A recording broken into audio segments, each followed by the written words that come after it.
Astaghfirullah. Assalamualaikum warahmatullahi wabarakatuh. Alhamdulillah, salatu wassalamu ala rasulillah wa ala alihi wa sahbihi wa mawalah wa la hawla wa la quwata illa billahi wa ba'du. Kita lanjutkan malam ini masih membahas tafsir juz amma, dan kita masuk pada surah Asy-Syams.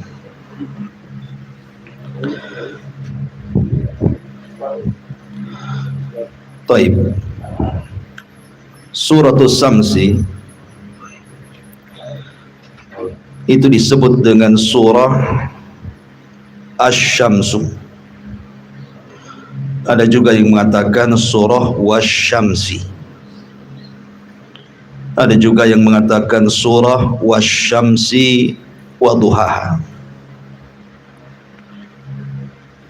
Disebut suratul Syamsi karena memang di permulaan suratnya memang Allah bersumpah dengan matahari. Wasyamsi wa duhaha. Makanya suratnya disebut suratul Syams.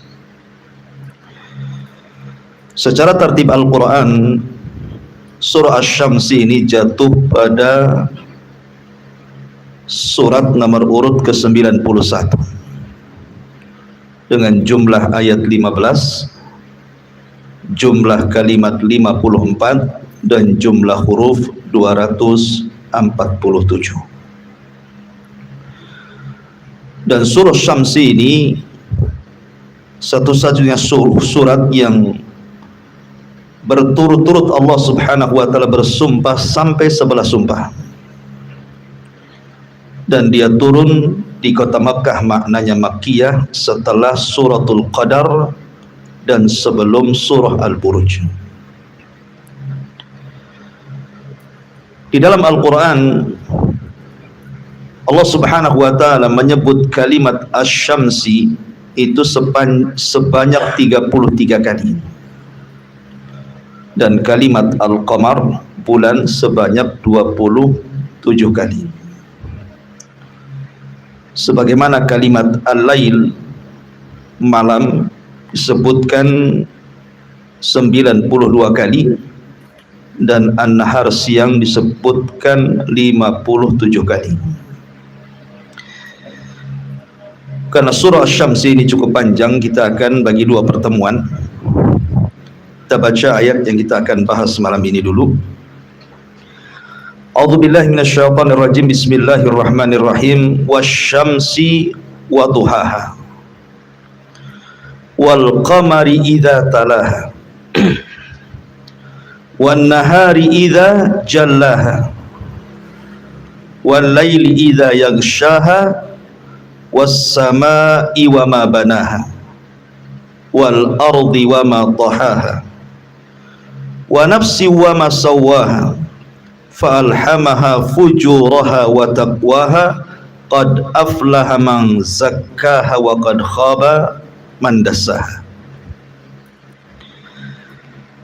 Di sini Allah Subhanahu wa taala memulakan dengan kalimat wasyamsi wa duhaha wal qamari idza talaha.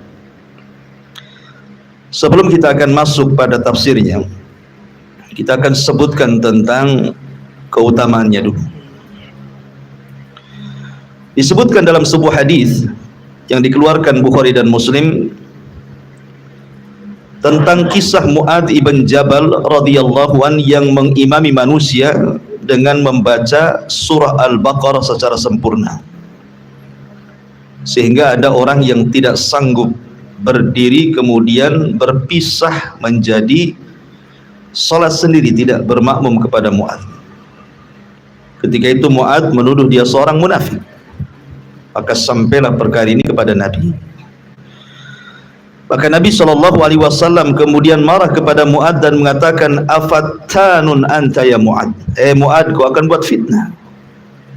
Sampai 3 kali Rasul mengatakan seperti itu. Falau sallaita bi sabbihisma rabbikal a'la wasyamsi wa duhaha wal laili idza yaghsha fa innahu yusalli wara'akal kabir wadh-dha'ifu wadul hajah. Seandainya engkau tidak baca surat itu, tapi bacalah surat Sabbihisma rabbikal a'la, tentu lebih baik. Atau wasyamsi wadhuhaha, itu lebih baik. Ataupun walaili idza yaghsha, karena di belakang wahai Muadz ada orang tua, ada orang lemah, dan ada orang yang mungkin ada hajat. Jangan panjang-panjang.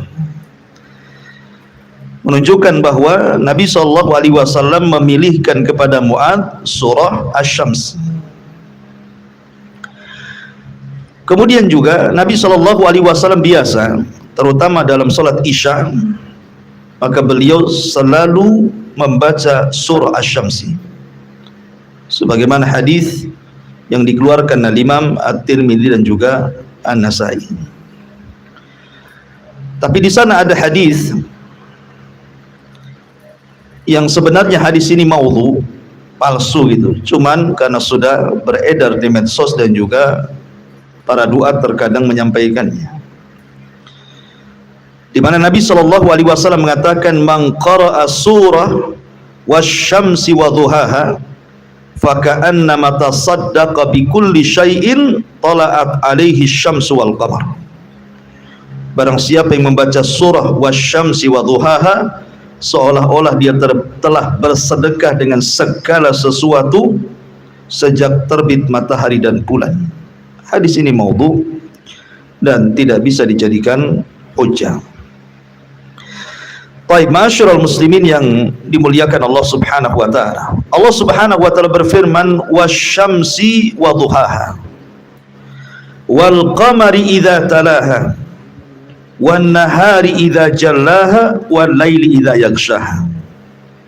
Demi matahari dan sinarnya di waktu duha, demi bulan apabila mengiringi matahari, demi siang apabila menampakkan sinarnya, dan demi malam apabila meliputi keseluruhannya.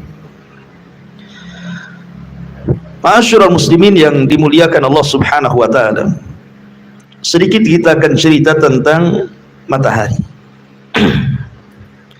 dan juga cerita sedikit tentang bulan.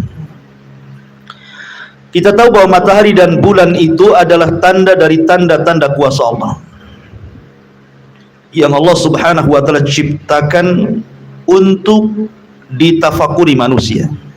Dan itu Allah sebutkan dalam surah Fussilat 37, wa min ayatihi al-lailu wan nahar wasyamsu wal qamar. Dan dari tanda-tanda kuasa Allah adanya malam dan siang, dan adanya matahari dan bulan. Ketika kematian Ibrahim, putra Rasulullah SAW dari Maria Kiptiyah, ketika itu usianya setahun 8 bulan,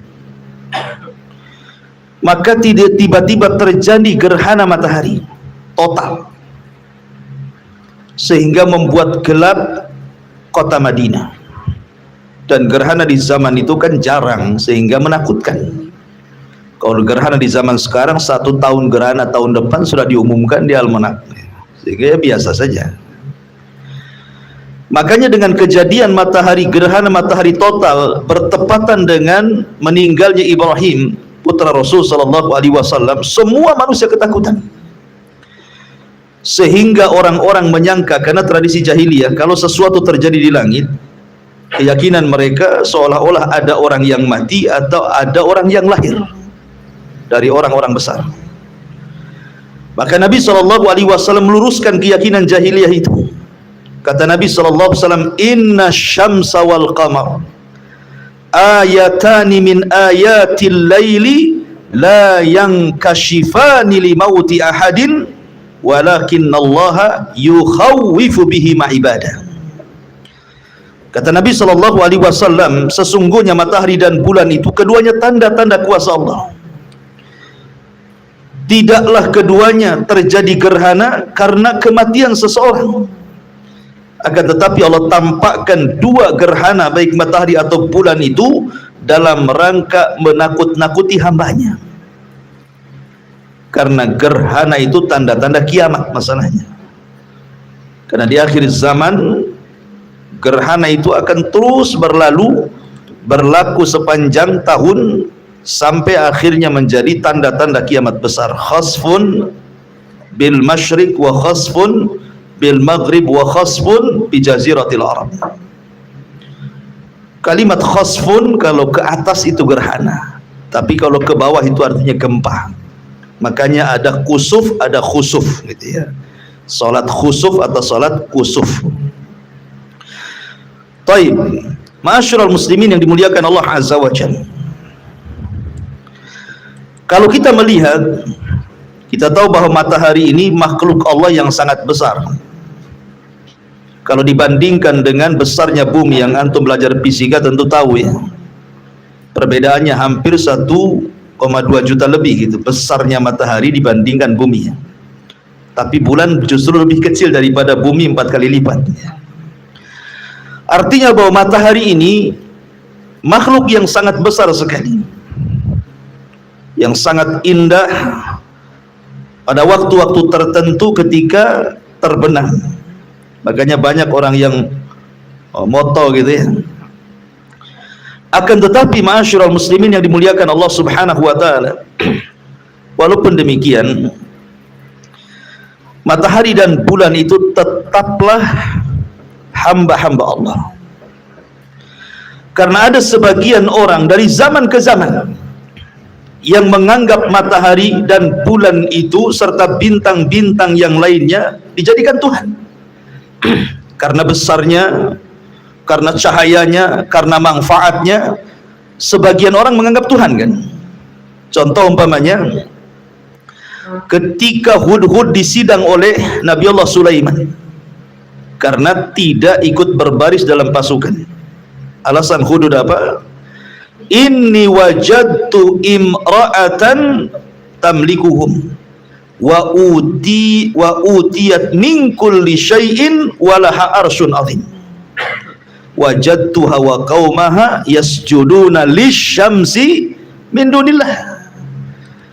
Coba, kerajaan Sabah ini kan jauh-jauh hari atau jauh-jauh tahun sebelum kelahiran Nabi. Artinya orang dulu sudah ada yang nyembah matahari gitu ya. Bahkan sebelum daripada kisah Ratu Balqis dan juga kaumnya yang menyembah matahari itu, sudah ada di zaman Nabi Ibrahim orang yang menyembah matahari. Kan Ibrahim kan pernah kumpul-kumpul kemudian lihat matahari setelah sebelumnya melihat bulan dan bintang dan mengatakan hadza rabbi hadza akbar, katanya. Ini Tuhanku, ini lebih besar dibandingkan bulan dan matahari, dibandingkan bintang dan juga bulan.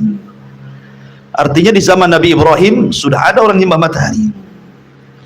Di zaman Ratu Balqis, kata Hudhud, aku dapati ada seorang wanita, seorang ratu yang Allah berikan segala sesuatu dari kemewahan dunia, tapi sayang aku dapati dia dan kaumnya menyembah matahari, Tuhan selain daripada Allah Subhanahu wa taala.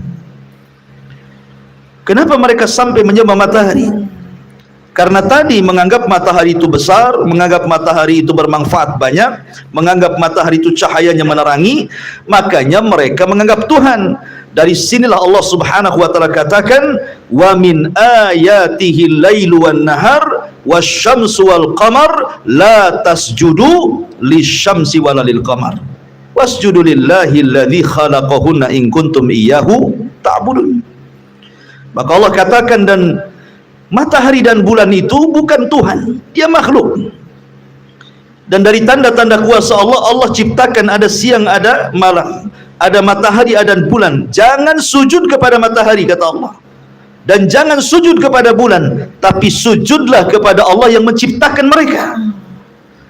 Mereka bukan Tuhan walaupun mereka besar. Makanya besarnya matahari tetaplah kecil di hadapan Allah. Besarnya matahari tetap kecil di hadapan Allah, dan mereka makhluk yang beribadah kepada Allah. Makanya dalam hadis yang dikeluarkan Bukhari dan Muslim dari hadis Abi Dzar Al-Ghifari radhiyallahu an, ketika sedang duduk-duduk bersama Nabi.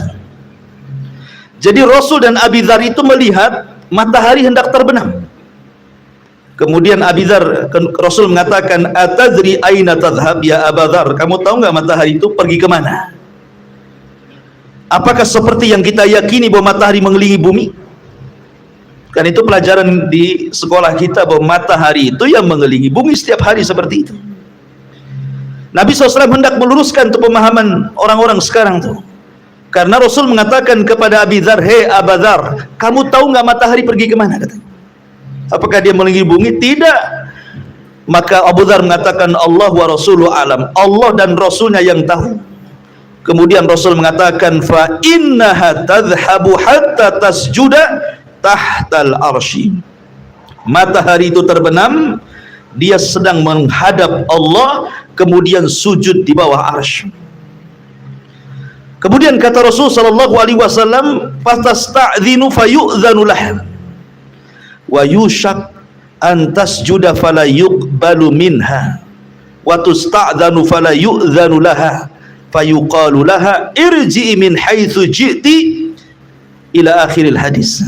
Kata Nabi sallallahu alaihi wasallam, maka matahari itu setiap hari minta izin, hampir-hampir tidak diizinkan terbit dari arah timur, dan hampir-hampir terbit dari arah barat. Kalau seandainya matahari sampai terbit dari arah barat, berarti sudah masuk dari tanda-tanda kiamat besar. Karena pertengahan tanda-tanda kiamat besar itu tulu'us syamsi min maghribiha. Setelah awalnya keluar Dajjal, kemudian turunnya Isa bin Maryam, kemudian keluarnya Ya'juj wa Ma'juj. Ini 3 alamat pertama. Alamat keempat munculnya dukhan. Kemudian alamat kelima munculnya matahari dari arah barat. Baru keenamnya ada dabah yang keluar dari bumi yang bisa bicara. Kemudian ke-7, 8 dan 9-nya gempa dari timur, barat dan jazirah Arab, dan ditutup dengan api yang menggiring manusia dari Aden Yaman sampai ke mahsyar mereka di Syam. Ma'asyiral muslimin yang dimuliakan Allah Subhanahu wa taala. Rahasia matahari, rahasia kehidupan manusia itu ikhwan, sebenarnya letaknya ada di matahari. Allah Subhanahu wa taala sudah meletakkan matahari itu di porosnya, sebagaimana disebutkan dalam surah Yasin. Jadi Allah Subhanahu wa taala sudah meletakkan matahari itu pada porosnya. Tadi saya katakan bahwa besarnya matahari itu jauh lebih besar dibandingkan bumi kan. Bandingannya 1,2 juta lebih, kurang lebih besarnya. Tapi Allah sudah letakkan di porosnya itu. Kalau seandainya matahari menjauh dari bumi, maka akan terjadi kematian di bumi. Kenapa? Karena bumi akan beku, air akan beku, semua akan beku, termasuk darah-darah yang ada pada badan kita ini tidak akan mengalir lagi dan beku, dan akan terjadi kematian di mana-mana. Tapi kalau matahari keluar dari garis edarnya, terbalik, terbakar semuanya. Tidak ada orang yang hidup kecuali akan terbakar. Makanya kenapa rahasia kehidupan manusia itu Allah tentukan dengan matahari. Matahari Allah letakkan di porosnya, dan itu kuasa Allah, tidak mendekat dan tidak menjauh, tepat pada porosnya. Itulah rahasia kehidupan manusia tentang matahari. Ma'asyiral muslimin yang dimuliakan Allah Azza wa Jalla. Ada 2 faedah yang sangat penting untuk kita pahami kalau Anda sedang melihat matahari. Pertama, faedah maknawi, dan yang kedua faedah hissi. Apa faedah maknawi dan apa faedah hissi itu? Ma'asyiral muslimin yang dimuliakan Allah Subhanahu wa taala, sebelum saya jelaskan 2 faedah ini, ada sebuah pertanyaan. Apakah matahari itu menunjukkan adanya siang dan bulan itu menunjukkan adanya malam? Dan mana yang lebih dahulu diciptakan? Antara malam, siang, matahari atau bulan? Atau dengan kata lain, lebih dulu mana? Bulan dengan malam ataukah matahari dan siang? Ma'asyiral muslimin yang dimuliakan Allah Subhanahu wa taala, Kita tahu bahwa Allah Subhanahu wa taala menciptakan malam dan siang itu sebelum menciptakan matahari dan bulan. Jadi sebelum ada matahari dan bulan, siang malam itu sudah ada. Siang dan malam itu sudah ada sebelum adanya matahari dan bulan. Bukan menunjukkan dengan adanya bulan berarti malam, adanya matahari berarti siang, bukan. Karena penciptaan malam dan siang dengan penciptaan matahari dan bulan itu lebih dulu. Dan itu disyaratkan di dalam Al-Qur'anul Karim, inna fi khalqis samawati wal ard wa ikhtilafil laili wan nahar. Sesungguhnya di dalam penciptaan langit dan bumi dan ikhtilafnya malam dan siang, bergesernya ada malam ada siang, itu adalah tanda-tanda kuasa Allah bagi orang yang berakal. Jadi siang malam itu sudah diciptakan oleh Allah Subhanahu wa taala, tetapi baik siang ataupun malam sama-sama gelap karena belum diberikan tanda. Tapi sudah diciptakan ada siang ada malam, tapi belum diberikan tanda. Baru setelah Allah ciptakan adanya siang adanya malam, baru Allah kasih tanda dengan diciptakannya matahari dan bulan. Makanya Allah Subhanahu wa taala mengatakan, wa ja'alna al-laila wan nahar ayataini famahawna ayatal laili wa ja'alna ayatan nahari mubsiratan. Apa kata Allah? Dan kami jadikan malam dan siang sebagai dua tanda kebesaran kami, kemudian kami hapuskan tanda malam dan kami jadikan tanda siang terang benderang. Ya, yang tadinya gelap tuh, baik siang gelap malam gelap gitu ya, mulailah kemudian Allah berikan tanda dengan menghapus tanda malam menjadi siang dengan diciptakan matahari, gitu maksudnya. Ya, makanya malam itu pertama diciptakan, baru kemudian siang, kemudian baru Allah menciptakan ada matahari dan ada bulan. Dan kita tahu bahwa malam itu lebih dulu dari siang, dan malam itu lebih luas dibandingkan siang. Sudah saya jelaskan dalam surah Al-Lail bahwa cahaya matahari itu kalau dipersen cahaya yang ke bumi, kalau dipersen itu cuman 1% saja, lebihnya alam semesta ini gelap. Makanya Allah Subhanahu wa taala selalu menggunakan fi'il mudhari ketika menjelaskan kalimat lail. Wal laili idza yaghsha wan nahari idza tajalla. Ketika Allah menyebutkan malam menggunakan fi'il mudhari, tapi ketika menyebutkan siang Allah sebut dengan fi'il madhi. Kenapa? Karena faedah fi'il mudhari itu artinya lebih meluas dibandingkan fi'il madhi. Lebih luas maknanya. Sekarang hal wal mustaqbal itu bahasanya ya. Dia lebih meliputi dibandingkan fi'il madhi. Ya. Karena alam semesta ini bersama galaksinya dasarnya itu malam. Terang itu hanya ada di bumi saja. Di planet-planet lain tidak. Yang terang itu hanya di bumi saja. Di bumi sendiri tidak semua bumi terang ketika terbit matahari kan.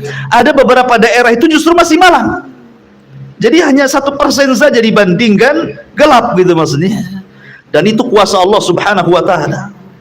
Ini jadi belajar fisika. Jadi guru fisika. Ma'asyiral muslimin yang dimuliakan Allah Subhanahu wa taala. Tapi yang jelas bahwa kita kembali kepada fokus bahwa ada faedah maknawi yang luar biasa ketika antum melihat matahari. Jadi para ulama mengatakan, kenapa kita disyariatkan sholat duha? Kan kita disyariatkan sholat duha itu. Apa sih sebabnya? Apa rahasia di balik sholat duha itu? Ketika seseorang itu memandang matahari ikhwan, berarti kita diingatkan tentang hari akhir. Kita diingatkan dengan hari akhir. Karena panasnya matahari itu mengingatkan akan panasnya kelak hari akhir, yaumul qiyamah, dan panasnya neraka. Makanya pada hari kiamat, ketika Allah Subhanahu wa taala berfirman, wa idzan nujumun kadarat, ketika bintang-bintang dijatuh-jatuhkan, ditubruk-tubrukan satu dengan yang lain, matahari dan bulan tidak dijatuhkan. Dan Allah katakan wa jumi'asy syamsu wal qamar, dan Allah gabungkan matahari dan bulan. Jadi semua bintang jatuh, semua bintang hancur kecuali matahari dan bulan. Allah tidak hancurkan.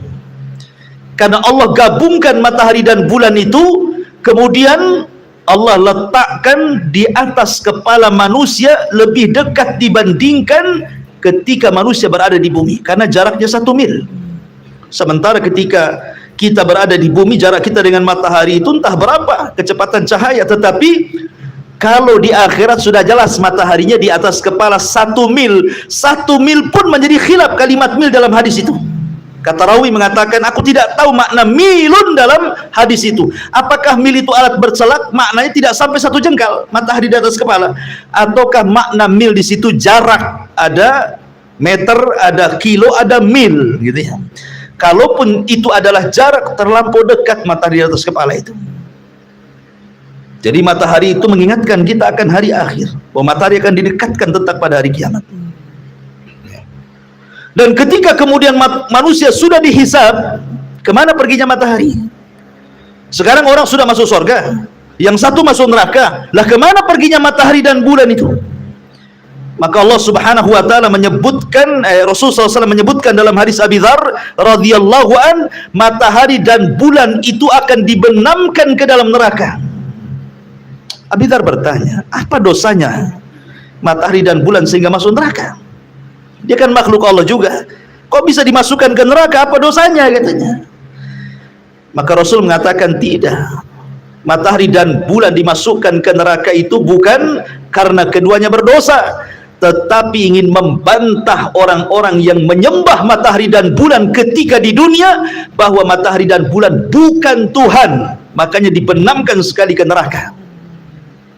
Dari sini menunjukkan bahwa ketika kita melihat matahari itu dibayangkan bahwa kita diingatkan dengan hari akhir. Kemudian yang kedua, ketika Nabi Allah Subhanahu wa taala berfirman dalam Al-Qur'an dalam peristiwa perang Tabuk kalau nggak salah. Ketika itu kan perang Tabuk itu pada musim panas. Perjalanan Madinah ke Tabuk itu jauh. Tidak bisa dilalui jalan kaki. Tidak bisa dilalui kuda biasa, harus kuda perang terlatih. Lawan yang dihadapinya adalah orang Romawi, dan itu pertama kali Rasul menghadapi Romawi di Tabuk. Orang-orang munafik sudah kepikiran tuh jauhnya Tabuk, panasnya gitu ya. Maka mulailah mereka membuat riak-riak untuk menggembosi para sahabat. Lah, di antara gembosan-gembosan itu mereka mengatakan la tanfiru fil har. Ngapain panas-panas gini kita berangkat perang, belum menghadapi lawan dah lelah kita.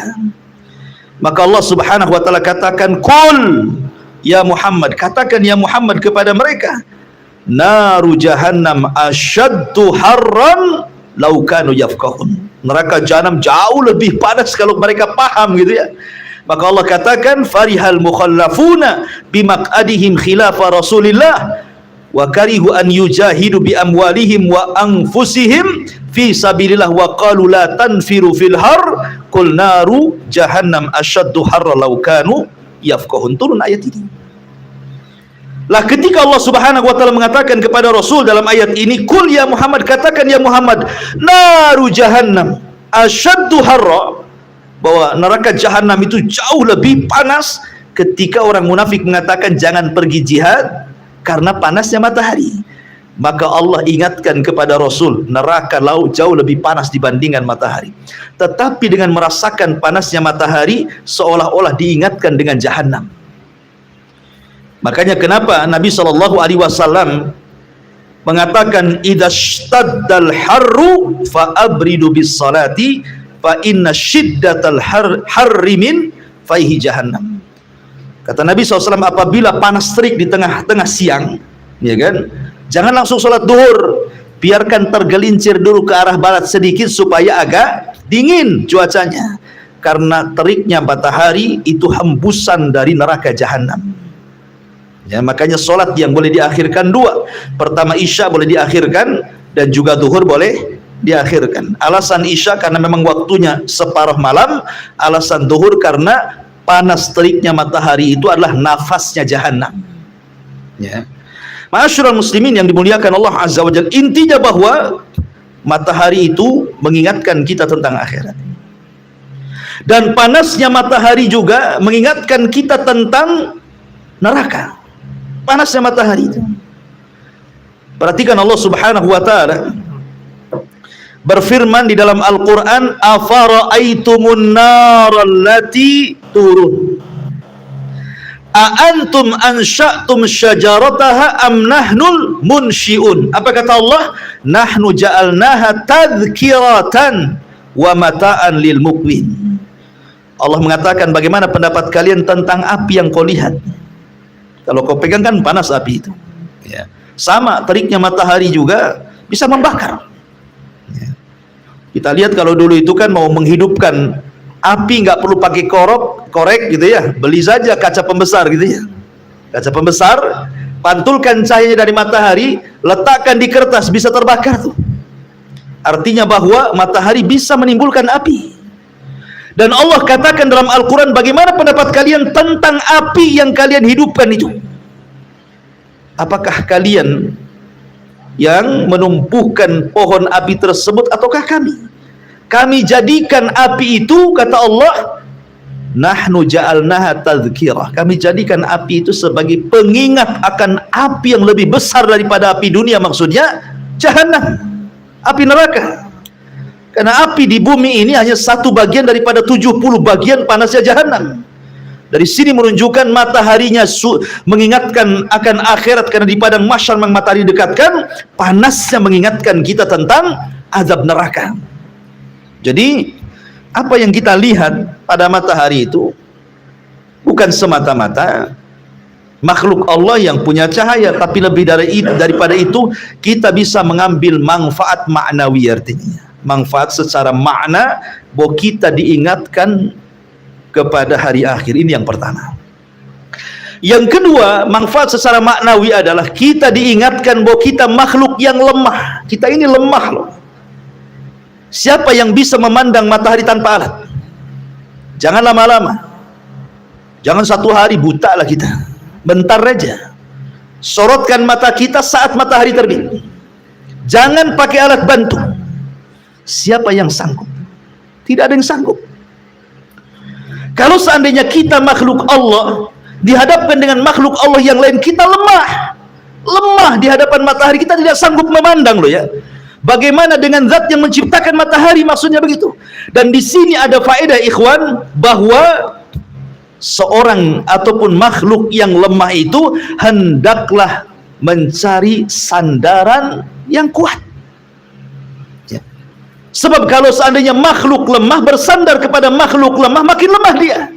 Sebagaimana orang-orang yang menyembah selain daripada Allah, dari makhluk-makhluk Allah yang Allah ciptakan, mereka sudah lemah, menyembah Tuhan yang lemah, makin lemah. Makanya orang-orang musyrik itu sesembahan mereka seperti Baitul Ankabut, kata Allah, seperti rumah laba-laba kan itu.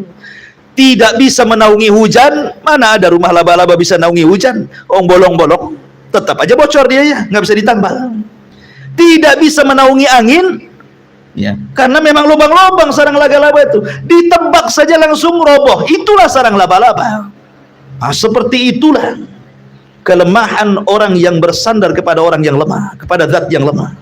Makanya ada faedah di sini, bersandarlah kepada zat yang kuat supaya kita tidak menyesal.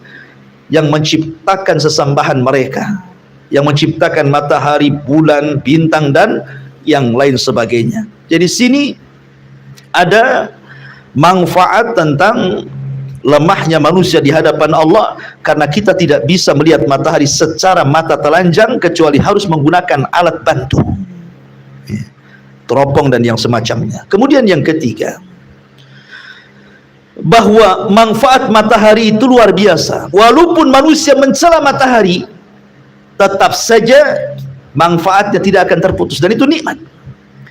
Betapa banyak orang yang mencela matahari kan? Banyak ikhwan, gara-gara ndak hujan-hujan dicela lah itu. Masih panas, kapan hujan gitu. Kan itu ya. Terutama ibu-ibu. Ya.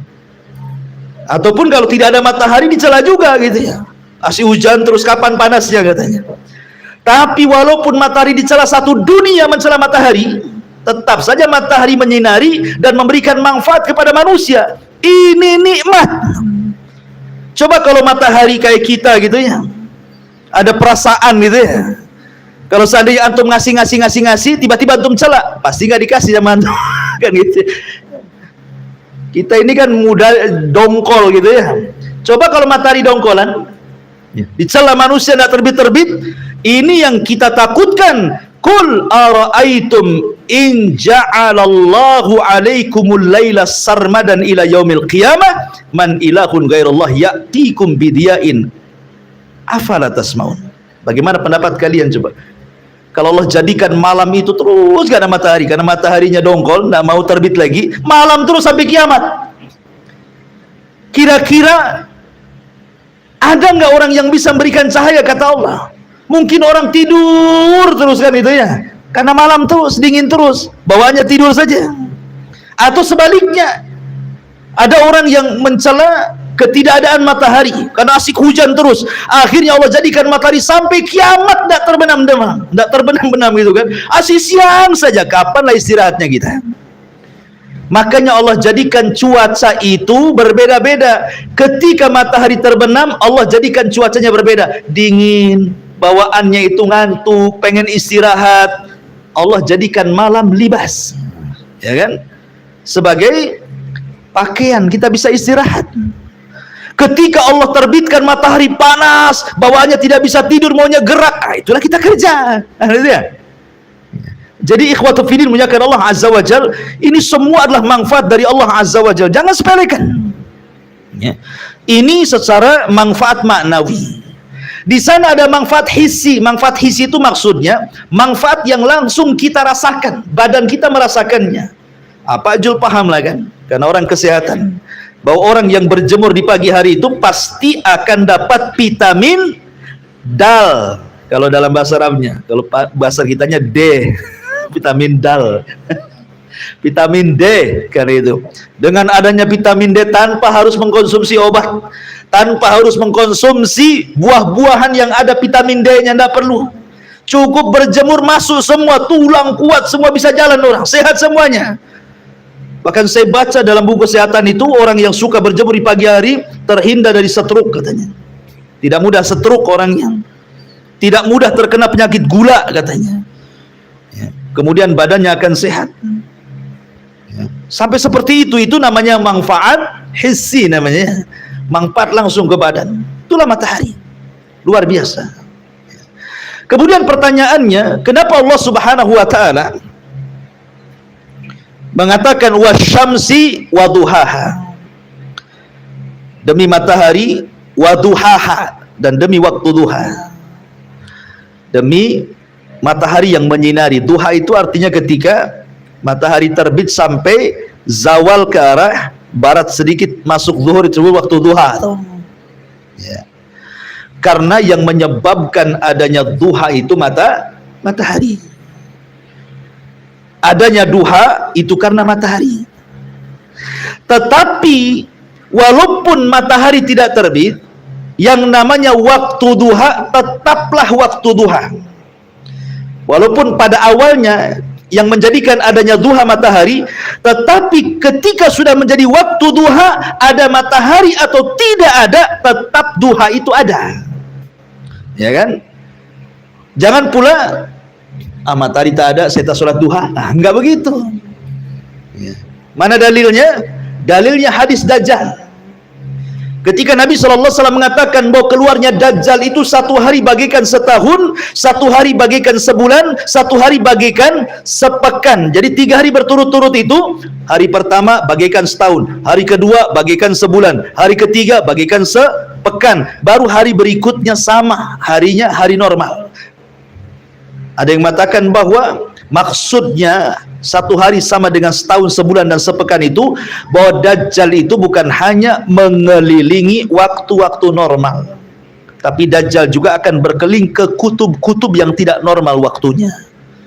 Kan kutub itu tidak normal waktunya, kadang siangnya lama, kadang malamnya lama, kan itu ya, daerah kutub itu. Lah ketika kemudian sahabat bertanya soal ibadah, yang satu harinya 1 tahun itu macam mana sholat puasanya Nabi katanya.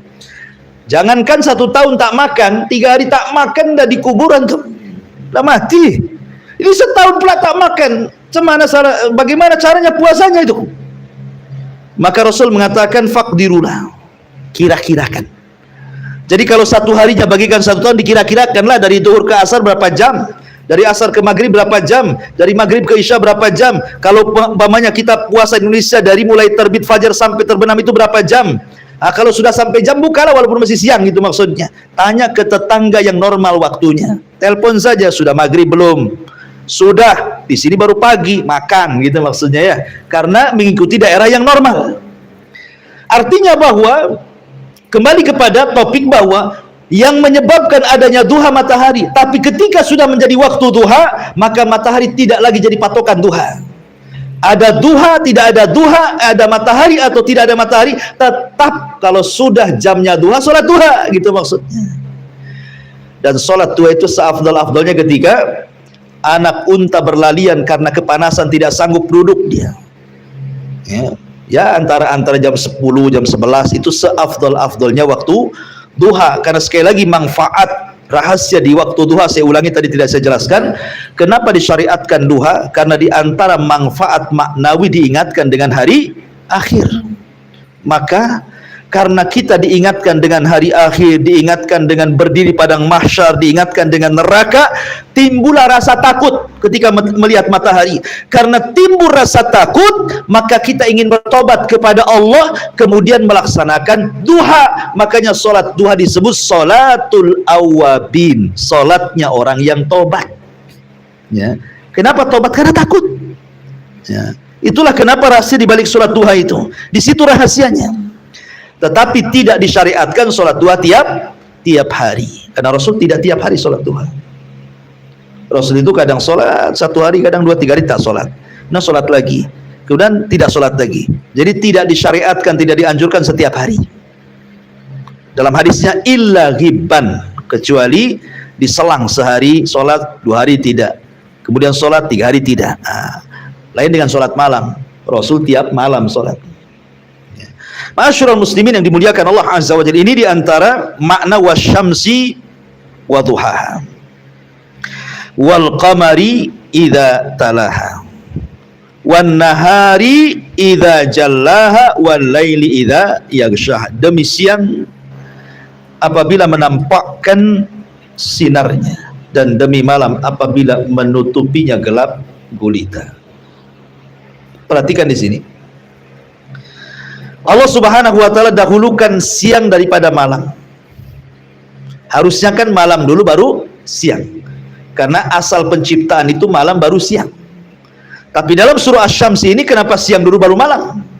Dalam surah Al-Lail yang kita sudah bahas, wal laili idza yaghsha wan nahari idza tajalla, malam dulu baru siang. Dan hampir semua Al-Qur'an secara umum kalau menyebutkan siang malam mesti malam dulu baru siang. Kecuali dalam surah Asy-Syams ini. Kenapa didahulukan siang baru malam? Wan nahari idza jallaha wal laili idza yaghshaha, kan itu ya. Kata ulama, didahulukan kalimat siang baru malam, padahal hampir semua ayat dalam Al-Qur'an didahulukan malam baru siang, karena untuk disesuaikan dengan munasabah ayat sebelumnya. Kan ayat sebelumnya didahulukan apa? Matahari kan? Baru bulan. Maka harus sesuai lah ayat setelahnya. Matahari gandengannya siang, bulan gandengannya malam.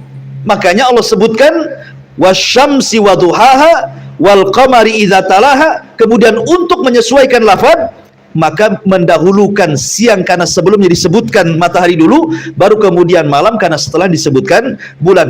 Tapi pada dasarnya ayat Al-Quran itu lebih mendahulukan malam dibandingkan siang. Karena alasan tadi, karena malam itu adalah awal yang diciptakan oleh Allah satu, sebelum siang. Yang kedua, karena malam jauh lebih meliputi segala alam semesta dibandingkan siang yang hanya bumi saja. Makanya malam dulu baru siang. Ya.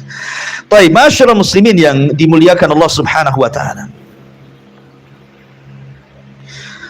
Adapun tentang faedah malam dan siang, antum bisa murajaah di YouTube yang sudah subscribe, like and share gitu. Jadi bisa dalam tafsir surah Lail yang sudah saya jelaskan, itu saya jelaskan tentang manfaat malam dan juga siang. Jadi tidak perlu diulang. Ya. Ma'asyiral muslimin yang dimuliakan Allah Azza wa Jalla. Kemudian Allah mengatakan was-sama'i wa ma banaha wal ardi wa ma tahaha. Demi langit serta pembinaannya, dan demi bumi serta penghamparannya. Ma'asyiral muslimin yang dimuliakan Allah Azza wa Jalla, sebagaimana kita bercerita tentang matahari dan bulan, dan keduanya tanda kuasa Allah, maka begitu juga langit dan bumi adalah kuasa Allah. Cuman bedanya, kalau langit dan bumi kuasa Allah yang tidak bergerak, tapi kalau matahari dan bulan itu bergerak, kan bergerak dia. Tapi kalau langit dan bumi kapan-kapan bisa dipandang, mau siang mau malam. Ya, bumi juga sama. Tapi kalau matahari tidak bisa dipandang kecuali siang, bulan tidak bisa dipandang kecuali malam, kan itu. Lah kita tahu bahwa banyak keajaiban langit dan bumi itu. Dan hadis Abdullah ibn Mas'ud radhiyallahu an ketika, atau asar lah, bukan hadis, perkataan Abdullah ibn Mas'ud radhiyallahu an mengatakan, bainas sama'i dunya wallati taliha 500 amin, bahwa jarak langit dunia yang kita lihat, kemudian langit setelahnya, langit kedua dan ketiga sampai ketujuh, itu antar satu langit ke langit berikutnya itu jaraknya 500 amin, 500 tahun perjalanan. 500 tahun perjalanan, saking tingginya langit satu ke langit berikutnya itu. Ya. Begitu juga antara langit ketujuh dengan kursi 500 tahun perjalanan. Kemudian antara kursi ke air juga 500 tahun perjalanan. Kemudian antara air ke arsy juga 500 tahun perjalanan, begitu seterusnya. Dalam asar Abdullah ibn Mas'ud radhiyallahu an. Dan di antara keajaiban langit, bahwa langit tempatnya para malaikat. Langit itu tempat malaikat tinggal. Dan Allah Subhanahu wa taala, Rasul mengatakan dalam hadis Abi Dzar Al-Ghifari radhiyallahu an, ketika Nabi sallallahu alaihi wasallam dimi'rajkan, apa kata Rasul? Inni ara ma la tarawun, attatis sama wa huqqalaha anta'id, ma fiha mawdi'a arba'a asabi illa wa malakun wadi'un jabhatahu sajidan lillahi azza wa jalla. Kata Abi Dzar Al-Ghifari membawakan hadis yang marfu kepada Rasul, kata Nabi SAW, aku menyaksikan apa yang tidak kalian saksikan. Langit bergemuruh dan wajar bergemuruh, sebab tidak ada tempat seluas 4 jari pun di langit melainkan ada malaikat yang sujud dan ruku kepada Allah sampai kiamat. Jadi 4 jari dari sini malaikat, 4 jari malaikat, sebanyak itu malaikat yang ada di langit. Ya. Adapun apakah di dalam bumi itu juga ada makhluk? Kalau di langit kan jelas tuh, setiap tingkatan langit itu semua ada malaikat. Bahkan para nabi di sana. Nabi-nabi yang sudah meninggal, ruhnya ada di sana. Makanya dalam peristiwa Isra Mi'raj, Rasul bertemu dengan Adam, dengan Yahya, dengan Isa, dengan Harun, dengan Yusuf, dengan Musa, Ibrahim, dan begitu seterusnya. Apakah juga di dasar bumi ada makhluk? Kan bumi juga sama, lapisan-lapisannya ada 7 tuh. Maka Allah Subhanahu wa taala berfirman, wa yakhluqu ma la ta'lamun, dan Allah menciptakan makhluk yang kalian tidak tahu. Al-Imam Al-Qurtubi ketika memberikan catatan ayat ini, beliau mengatakan qala al-jumhur, berkata jumhurul ulama, minal khalqi, maksudnya makhluk yang kalian tidak tahu adalah dari ciptaan Allah, kita tidak tahu. Ya. Ada yang mengatakan anwa al-hasyarat wal hawam fi asafilil ardi wal barri wal bahri mimma lam yarahul basharu wa lam yasma'u bihi, ataupun makhluk Allah dari binatang-binatang kecil, baik di dasar bumi atau di dasar lautan atau di dasar daratan, yang kalian tidak pernah melihat dan tidak pernah mendengarnya. Boleh jadi ada makhluk yang kita tidak tahu. Di dalam bumi ini, dari lapisan-lapisannya sampai ke bawah, sampai lapisan yang ke-7, boleh jadi ada makhluk, cuman kita tidak tahu. Karena Allah mengatakan wa yakhluqu ma yasha. Allah ma la ta'lamun wa yakhluqu ma la ta'lamun, dan Allah menciptakan makhluk yang kalian tidak tahu, dan itu keajaiban Allah Azza wa Jalla. Ya, di antaranya adalah kisah ketika Nabi Daud membaca Zabur. Tiba-tiba kemudian burung ikut berkicau, gunung ikut juga membaca dengan suaranya. Akhirnya suara lirih Zaburnya tidak terdengar karena lebih besar suara gunung dibandingkan suara Zabur.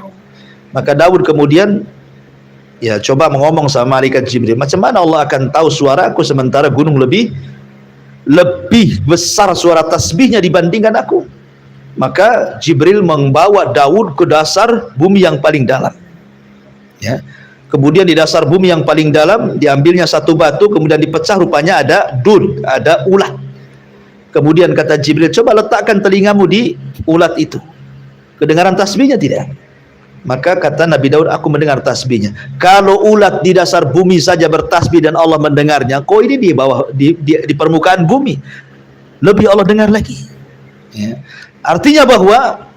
Intinya bahwa baik di langit ada makhluk, di bumi juga ada makhluk. Dan ingat bahwa langit itu Allah katakan wabaina was-sama'i banainaha biaidin wa inna lamusyun. Artinya langit itu dibangun, ada bangunannya. Karena ada orang-orang yang kemudian mengingkari ayat tentang langit itu punya bangunan. Disangkanya langit itu ya awan, ya angin, ya bukan berupa bangunan. Tidak, langit itu ada bangunannya dan ada pintunya. Tidak sembarang masuk dan menembus langit.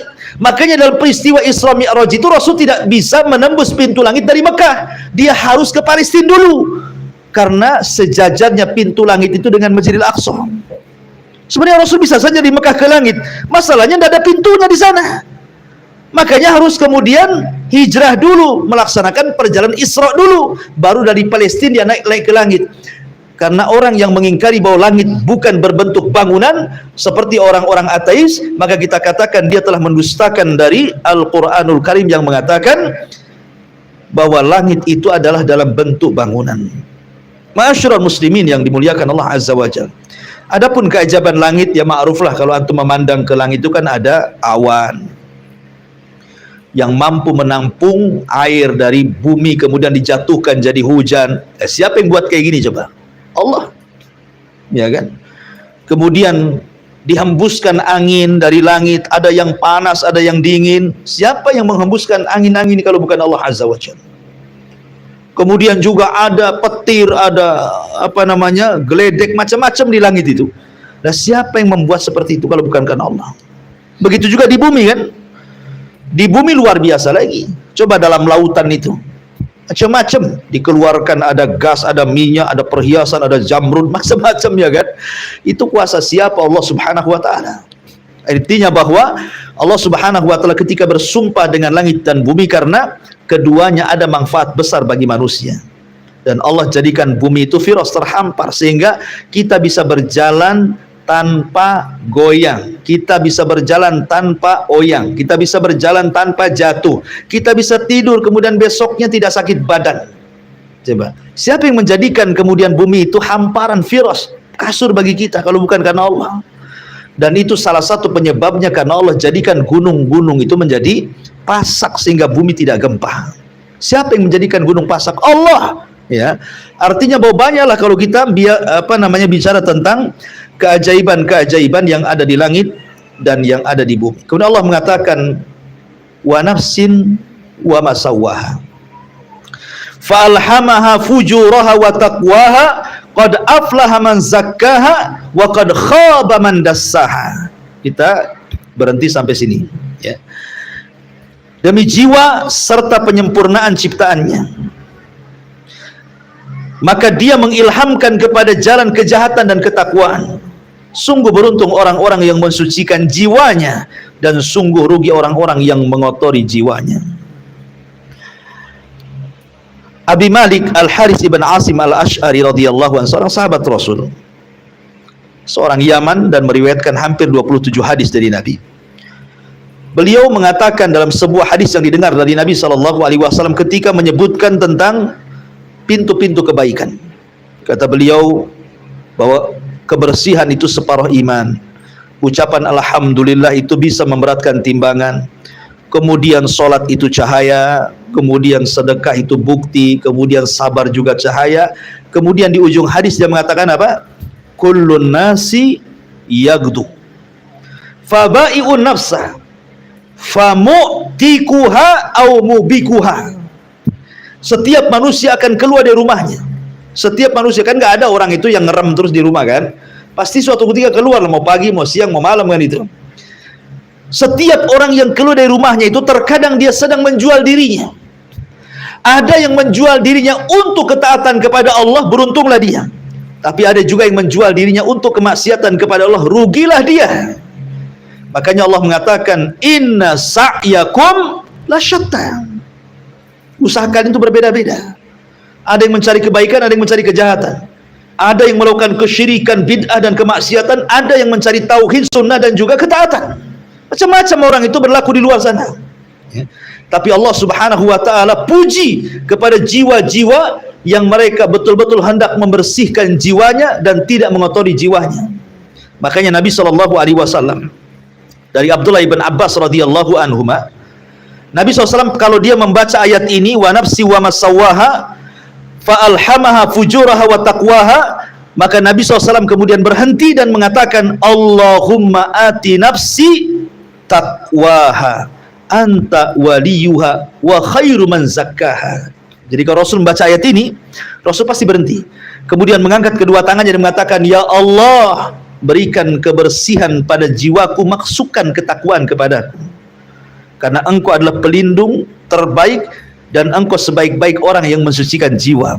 Selalu Nabi SAW seperti itu. Terkadang Rasul membaca kalimat ini dalam sujudnya, terkadang Nabi SAW membaca doa ini setelah membaca ayat ini. Tapi yang jelas bahwa kesucian jiwa itu sangat penting sekali, karena baik buruknya badan yang kita bawa itu ditentukan baik buruknya hati yang ada pada jiwa. Makanya Rasul mengatakan bahwa pada badan seseorang ada segumpal daging, kalau dia baik-baik semuanya, kalau dia jahat-jahat semuanya. Kemudian Rasul mengatakan, ala wahyal qalbu, itulah hati yang menggerakkan semua badan. Wallahu a'lam. Ini tafsir singkat dari surat Asy-Syamsi, karena juga memang pembahasannya banyak sekali ya, tidak mungkin kita selesaikan dalam satu malam.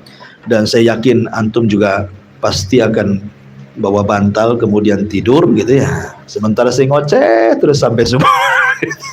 Jadi sudahlah, karena juga kemampuan mata juga terbatas, maka kita akhiri saja kajian kita. Taib, sebelum saya akhiri, mungkin di antara jamaah ada yang mau bertanya, silahkan.